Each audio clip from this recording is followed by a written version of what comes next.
The Masonic Legacy Society is a phenomenal organization that's rooted in the concept of mindfulness and Masonic contemplative practice and bringing that experience into the lodge. Now, I'm not going to sit here and tell you, oh, this is how lodge should be. Maybe that's not right for every lodge, but I think most lodges will really benefit if they take a minute and do some quiet reflection, self-reflection, and a little bit of maybe meditation as the lodge is starting, as the lodge is going.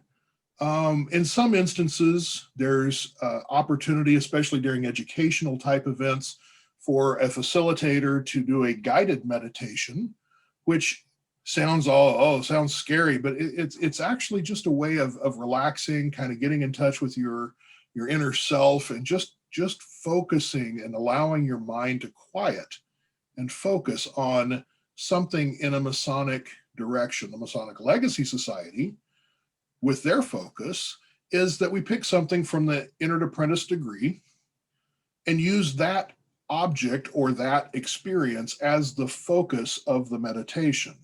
So it's open to all Masons. We don't sit here and say, oh, this is a piece from the 26th degree of the Scottish Rite, or this is something from Cryptic Council on the York Rite side. We keep it simple because it's open and accessible to all Masons, and it should be.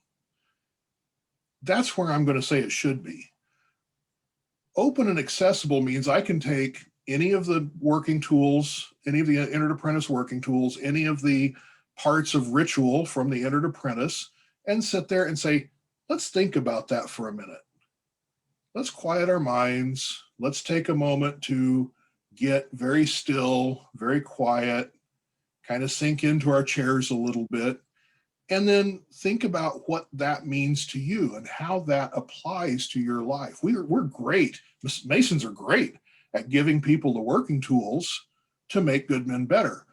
We do a terrible job of actually explaining how to use those working tools in many cases, in many lodges. And Masonic Legacy Society is one way, one set of tools, or one set of directions on how to use those tools. Is it the only way? No.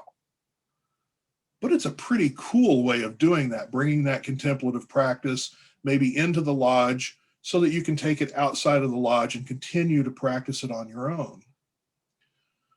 So we talked about Masonic Legacy Society, Masonic Legacy Society 2026.com.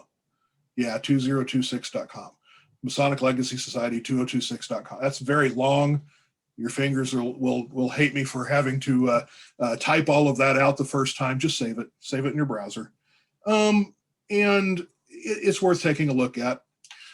Along with Masonic Legacy Society, I am the clerk or the secretary of the Academy of Reflection. That is a sub-organization of the ancient accepted Scottish Rite, Southern jurisdiction based out of the Valley of Guthrie, the mother lodge there, the mother group, the mother academy. And what the academy does is gives a structured set of courses to be done on your own, but with the guidance or the work with a reviewer. So we've got instructors that are there to help you as you go through these courses. Most of the meditations and most of the mindfulness work is very personal, very, very singular. You got to do it yourself, but you can do it in groups with the guided meditations. The academy shows you how different pieces fit into that in a very structured environment. There's a lot of focus on, if you do this class, then it will help you in your meditations in some way, shape, or form. And I agree with that. I'm not that far along in the coursework myself, but what I've done so far has just been amazing. That is through the Scottish Rite, though. Masonic Legacy Society, open to all Masons. Academy of Reflection, open to all Scottish Rite Masons. And then then there's just basic mindfulness or basic meditations. You can go on YouTube and find all kinds of guided meditations that are open to the public. I highly recommend, highly recommend Brother Chuck Dunning's book. Brother Chuck is the superintendent of the Academy of Reflection, the founder, actually, one of the founders. It's his work. And the Contemplative Masonry is not a huge book, but it's a phenomenal book, and it's a guided step-by-step process of how to start and do your own thing within the contemplative practice. It's a stepwise book that goes all the way through it. ChuckDunning.com, that's his personal website. There are guided meditations that he has recorded and put on there. They're phenomenal. Do not do them while you're driving. There's lots of reasons not to, but you don't want to get too focused on the meditation while you're driving, right? And the disclaimers there on the side as well. Chuck's work is phenomenal. Brother Chuck, Brother Robert Johnson, RJ, Brother Mike Jarzabek, Brother Baruti, and many more, Brother Akram, have all come together with the Masonic Legacy Society to bring that mindfulness, the meditation into the lodge. Brother Chuck has written the book here on individual practice. He's got another book coming out eventually on, as of this date, I actually don't know what the published date is, on the contemplative lodge, how to bring that singular practice into the lodge and start programs that will benefit the lodge with more contemplative practice. Now, you asked about, those are the organizations that I'm very directly involved with at the moment that are doing the contemplative studies and the contemplative practice in Freemasonry. And you asked about my personal journey and my personal work in this. I belong to 2 Blue Lodges. I'm a lodge education officer for actually both of them right now. And I do bring sometimes the contemplative practice into the lodge. My lodges are not resistive. They've actually been very open about it, but it's not their direction. Every lodge is different, right? You go to one lodge and it's kind of this way, and you go to another lodge and it's still kind of this way. We're all brothers. We just do things differently, and the lodges have different flavors, and some of them are just perfect for you, and then some of them don't, but that works very well for those brothers. And if I go to a lodge and they have a contemplative direction that they want to go, I'm happy to work with them and do what they're doing and see if I can help, if there is anything I can do. And that's just the helpfulness attitude that I bring towards the contemplative practices. I want to help.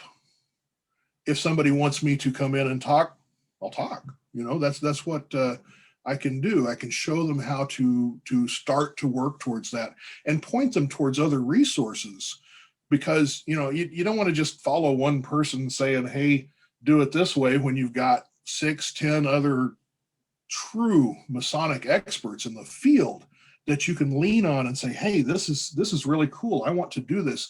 You guys do it all 3 different ways. Maybe a combination of these 2 is best for me.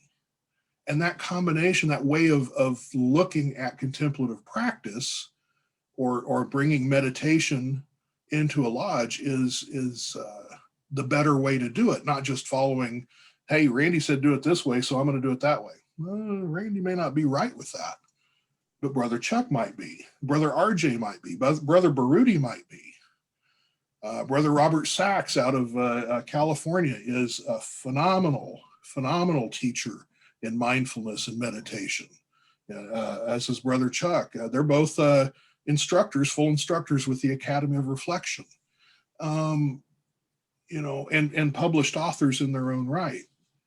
So all of that to say, the way that I approach this is to be helpful. The way that I approach it within my lodge is to give little bits at a time, Maybe I give a piece of candy. Oh, that's kind of sweet. Maybe I give 2 pieces of candy out and introduce people to the candy or the meditation and let them go, oh, that's pretty cool. That's awesome. You give them 3 pieces of candy, that's diabetes. Their blood sugar goes up. That's not good. So you don't go too far too deep too quickly.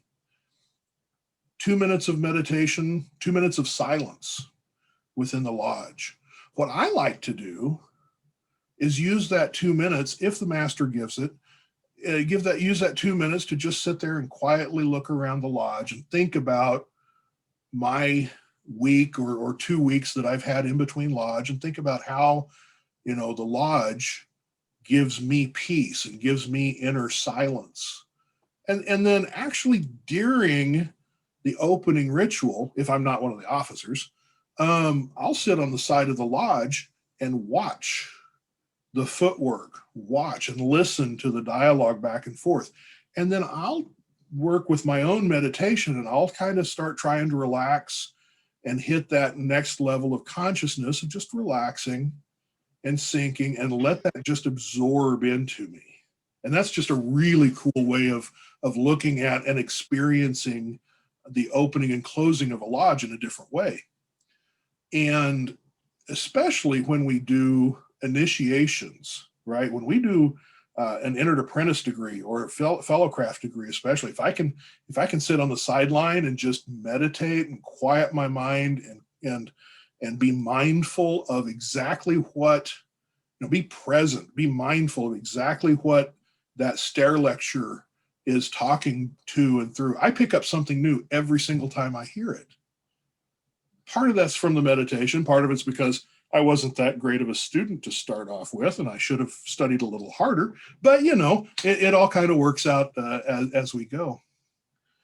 Then the last piece is probably more poignant to me and how we reflect and how we go from point A to point B. We introduce a little bit. We introduce some very quiet time. We introduce the concepts and let people experience them on their own. We lead the horses to water, but we can't make them drink. But we can lead the horses to water and tell them, you know what, you're thirsty. I'm going to leave you here and let you figure out where the water is, because it's right here in front of you.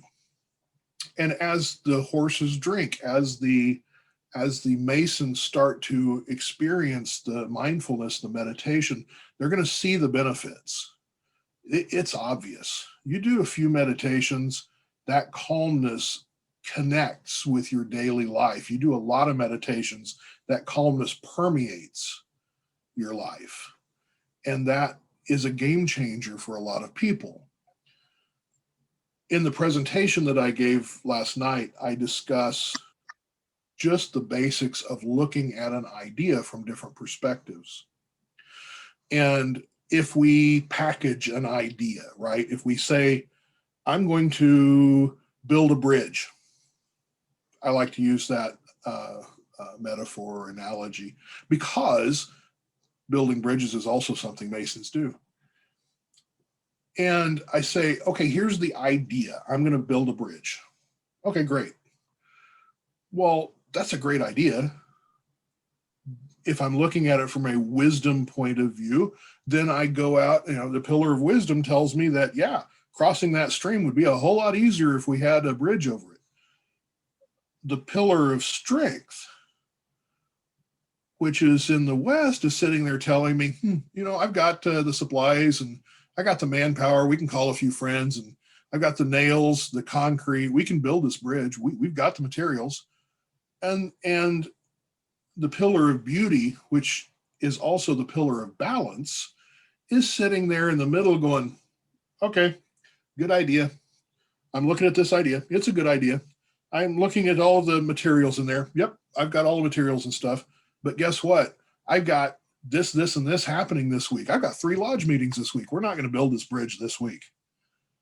But I can set a trestle board out and I can say, hey, If we can invite a couple of people over to help frame up and help put the concrete in, then we can get this done. And from that perspective, I can get the different ideas to look at that packaged concept, the different areas to look at that packaged concept.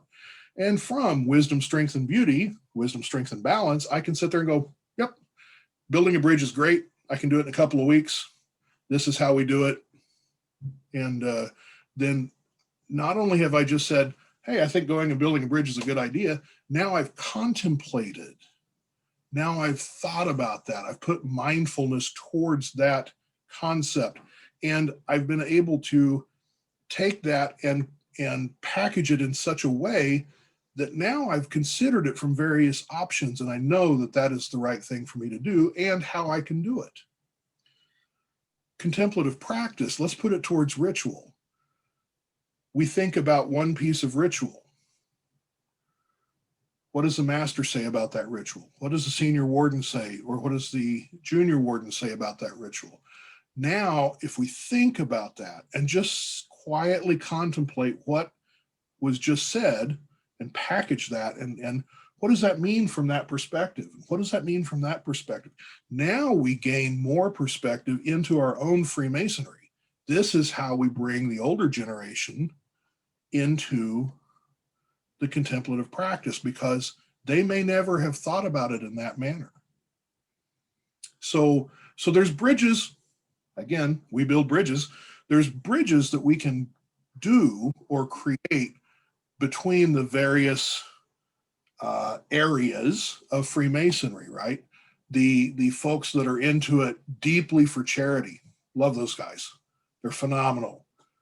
That's not my focus, but I support them 100%. I love the fact that we do as much charity as we do for the communities that we live in and nationally. And I would like them to think about that charity.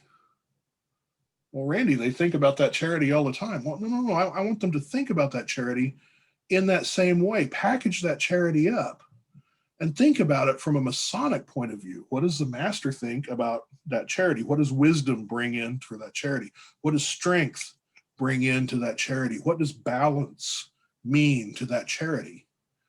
And the coolest thing of all, of course, is we're talking about, from the lodge room perspective, the altar sitting there right in the middle. How does that charity, how does that fit? What you're doing, how does that fit with your relationship with deity?